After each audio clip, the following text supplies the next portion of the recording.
జై శ్రీమన్నారాయణ. పితృపక్షాలలో శ్రాద్ధం ఎందుకు అనే విషయం తెలుసుకుందాం.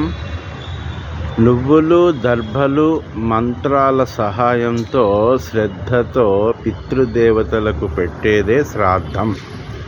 తల్లిదండ్రులు మనకు జన్మనిచ్చారు. ఏడాదికి ఒక్కసారైనా కృతజ్ఞతతో వారిని స్మరించుకోవటం ఇందులో కనిపిస్తుంది. పితృదేవతలంటే తండ్రి, తాత, ముత్తాతలు, వారికి అధిష్టాన దేవతలు అయినటువంటి వసు, రుద్ర, ఆదిత్యులు.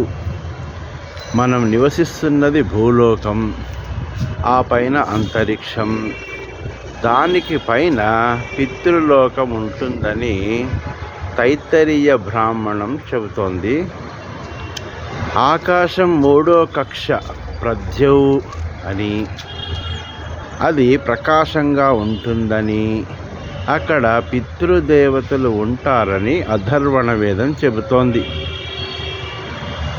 శ్రాద్ధకర్మలో తాత ముత్తాతలతో వసు, రుద్ర, ఆదిత్యులు అనేవారిని పూజిస్తున్నాం. ఆ దేవతలను పూజిస్తే తండ్రి, తాత, ముత్తాతలకు అన్నం ముడుతుందని నమ్ముతున్నాం.